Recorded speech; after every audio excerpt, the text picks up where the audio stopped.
In a blow to Catalonia's bid for independence, former leader Carles Puigdemont has pulled back from a bid for a second term in office.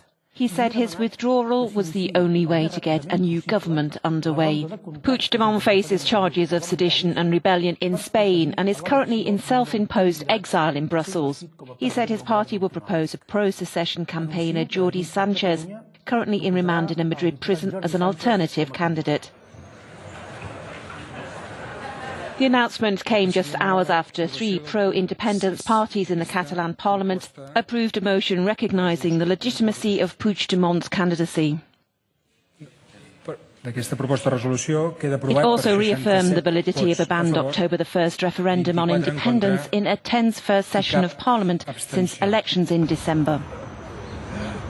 The nomination of Sanchez, seen here on the right, is likely to be just as fraught with difficulty, given he's in detention. On the ground in Ghouta, no one is taking advantage of the 5-hour daily ceasefires ordered by the Russians. The first disintegrated rapidly on Tuesday as Syrian forces resumed attacks, and there's a lack of trust civilians will be unharmed. The United Nations says 5 hours isn't enough for aid convoys to get to the 400,000 people trapped in the region. The message to the 23 member states of the humanitarian task force was, I think, unusually blunt today from colleagues in the field. You are failing to help us help civilians in Syria. A Syrian doctors group says 1,123 sick and wounded need immediate evacuation. Just one aid convoy has been able to get through back in February, with aid for just 7,200 people.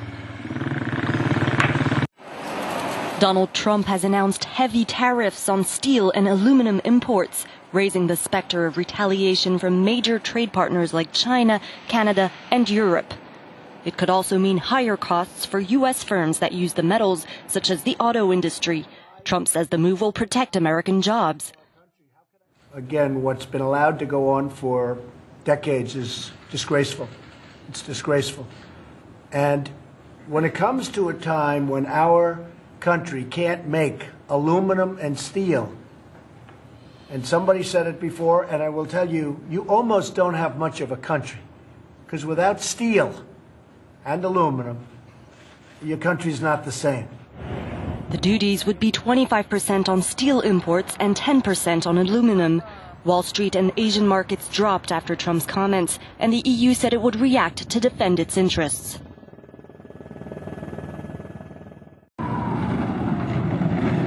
Turkey has rejected Western calls to suspend its offensive in Syria's northwestern Afrin district. It comes as new video released on social media allegedly shows Turkish-backed Syria rebels clashing with Kurdish YPG militia in the area. Ankara claims the United Nations resolution demanding a 30-day ceasefire across Syria does not apply to its 5-week-old military operation, which Turkey's Prime Minister maintains is against a terrorist group. There are some people confusing the olive branch operation that we've been conducting in Afrin with East Ghouta, he said. It's obvious that the UN Security Council's resolution refers to East Ghouta. But Washington insists the Turks are mixed up. Would you agree that the district of Afrin is in Syria? The district, yes. If you look at a map, it is certainly within Syria. I would encourage Turkey to go back and read this resolution, the unanimously agreed upon resolution on Saturday. The International Committee of the Red Cross says it's sending an aid convoy to Afrin to help some 50,000 displaced people. It's thought to be the first time this year that charities have secured an agreement from all warring sides in the area for humanitarian deliveries. The severe wintry conditions causing chaos in the UK may be fun for some, but hundreds of motorists have been trapped on roads in temperatures as low as -10 degrees. Police say they carried out a rescue operation to help 100 stranded drivers in the west of England, while several hundred people were trapped in cars in Scotland. This man was stuck in slow-moving traffic, awaiting help. It's quite hard to describe, really. There's a kind of apocalyptic scenes. There's no emergency services, no gritters on the road, And actually, the kind of weather hasn't been too bad, but just a lack of gritting just means that, I mean, there are hundreds of trucks, cars littered everywhere, being past a burning car. It's just quite extraordinary. This is said to be the worst weather in Britain since 1991, and more snow and freezing conditions are forecast as Storm Emma approaches. Several analysts in the West have said this is the declaration of a new Cold War. Are we in a new arms race right now? My point of view is the individuals who have said that a new Cold War has started are not really analysts. They do propaganda. If you were to speak about arms race, then an arms race began at exactly the time and moment when the U.S. opted out of the anti-ballistic missile treaty. Some analysts are suggesting you've tested it and it's failed, and that's why you only showed animations of it today and have not yet produced any actual videos. Are you talking about ICBMs? Yes, the one that you claim renders defense systems useless. As a matter of fact, every single weapon system discussed today easily surpasses and avoids an anti-missile defense system. But you've tested it? The test was excellent. Some of them still have to be fine-tuned and worked on. Others are already available to the troops and already are battle-ready. For the record, right now, do you have a workable ICBM that's powered by nukes that you've tested successfully? All of those tests were successful. It's just each of these weapon systems is at a different stage of readiness. One of them is already on combat duty. It's with troops. British Prime Minister Theresa May will finally unveil her government's Brexit negotiating position in a speech in London today. Theresa May will set out 5 tests that will guide the UK throughout the negotiations. She'll pledge to deliver the real change the country voted for in the referendum, whilst protecting jobs and security. The Prime Minister agreed her plans with the Brexit cabinet in Chequers last week. Whilst it was known the UK would withdraw from the customs union, the rest has been kept secret.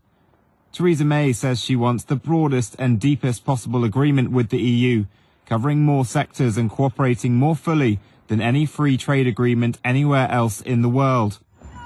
Recognising the deep divisions in the country, she's also promised to unite every town, city and constituent nation behind her plan. Vincent McAviney, Euronews, London. A prominent British visitor in Brussels usually means more tough Brexit talks. Not this time. Former UK Prime Minister Tony Blair continues his Brexit intervention, hoping to change the course of negotiations. The critical thing is you can't rerun the referendum. But what you can do is say the British people have got a right to have a final say on the final deal.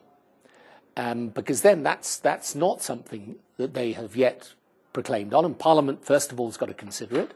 Now, I think Parliament will find it hard to reach an agreement. If they don't reach an agreement, then it's open to go back to the people and let the people make the final choice. One sticking point is what will happen to the Irish border.